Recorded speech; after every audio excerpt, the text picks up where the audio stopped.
Hi friend, Mrs Rita में आपका स्वागत है। आज मैं आपको बताऊंगी सफला एकादशी व्रत कथा और महत्व। एक समय महिष्मान नाम का एक राजा चंपावती नगरी पर राजा राज्य करता था। इस राजा के 4 संतानें थी और चारों पुत्र थे। इन चारों में से लुम्पक नाम का पुत्र सबसे बड़ा और महापापी था। वह अपने पिता का सारा धन कुकर्मों और व्यर्थ की जगहों पर खर्चा करता था। यह वैश्य गमन और बुरे कार्यों में सारा धन व्यय कर देता था और अपने से बड़ों का आदर भी नहीं करता था। राजा को जिस दिन लुम्पक के कुकर्मों के बारे में पता चला तो राजा ने उसे राज्य से निकालने का निर्णय लिया।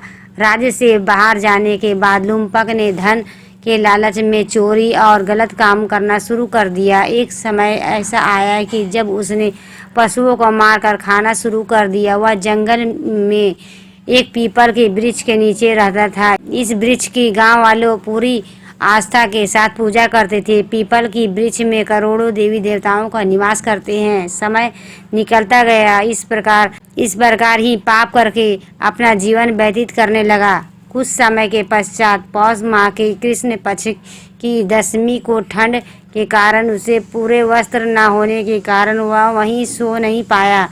इस प्रकार पूरी रात ठंड के कारण वह बहुत बीमार पड़ गया। अगले दिन स्वास्थ्य खराब होने के कारण वह शिकार करने में सक्षम नहीं था। सूर्य की गर्मी में जैसे ही हुआ थोड़ा ठीक हुआ, उसे कुछ फल इकट्ठा करके उसी पीपल के वृक्ष के नीचे बैठ गया और जब सूर्यास्त हो गया तो उसने प्रार्थना की कि कल मैं ठंड के कारण सो नहीं पाया, कृपा करके आप इस अर्पित किए गए फल को स्वीकार कीजिए और मेरी रक्षा करे। लुम्पक ने उस एकादशी के दिन कुछ भी नहीं खाया था, जिससे उसका उपवास पूर्ण हो गया। यह देखकर और उसके द्वारा प्रार्थना करने पर भगवान श्री हरि विष्णु बहुत प्रसन्न हुए। अगली सुबह को वह ठीक हो गया। जब उसकी आंखें खुली तो वह उसके सामने सुंदर और वस्त्रों से सजा हुआ एक घोड़ा था। तभी आकाशवाणी हुई कि तेरे एकादशी के दिन किए हुए व्रत का नारायण जी तेरे पर कृपा हुई, जिससे वह तुझे सभी पापों की मुक्ति मिल चुकी है। अब तू अपने पिताजी के पास जाकर राज्य को संभाल। और यह सुनकर लुम्पक बहुत ही खुश था और भगवान को मन ही मन से धन्यवाद करते हुए राज्य को रवाना हुआ।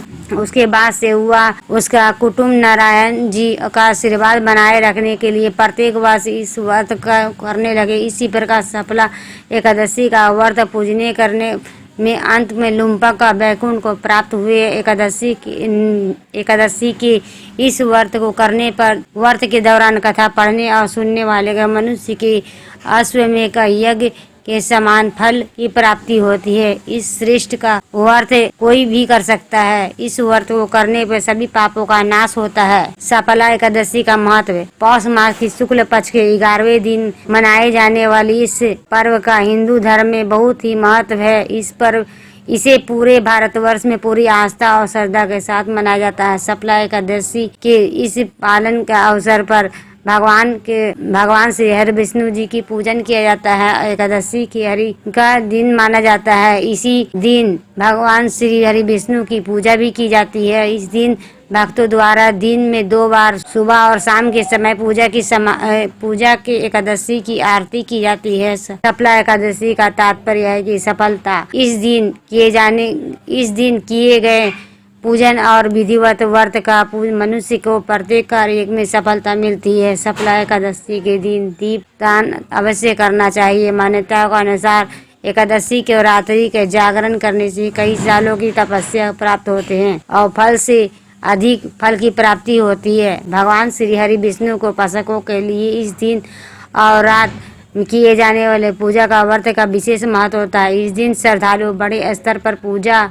हवन और भंडारों आदि का आयोजन करते हैं। इस दिन किसी भी गरीब ब्राह्मण को भोजन करवाना चाहिए। बहुत ही शुभ और फलदायी माना जाता है। इस दिन जरूरतमंदों को वस्त्र और अन्न का दान करने पर कई गुना फल मिलता है और पुण्य की प्राप्ति होती है। सफला एकादशी को मंगलवारी व्रत को पूरे विधान के साथ करने से मनुष्य को मृत्यु के बाद विष्णु लोक की प्राप्ति होती है। इसी के साथ ही इस व्रत का मानव जीवन पर पूरा ही सुखद जीवन की प्राप्ति होती है। एकादशी के दिन विष्णु जी के अलग अलग नामों से उच्चारण करना चाहिए। वैदिक मंत्रों पर पूजा करनी चाहिए। यदि किसी जातक का पूजा और वैदिक मंत्रों का पूर्ण ज्ञान ना हो तो वह किसी पंडित का ज्योतिष शास्त्र के या विद्वान या पुजारी की सहायता लेके पूजा करनी चाहिए। दोस्तों, ये वीडियो आपकी कैसी लगी, लाइक करें, सब्सक्राइब करें, बेल वाला आइकन को ऑल में प्रेस करें ताकि इसी तरह के लेटेस्ट वीडियो रोजाना मिले। Bye bye friends.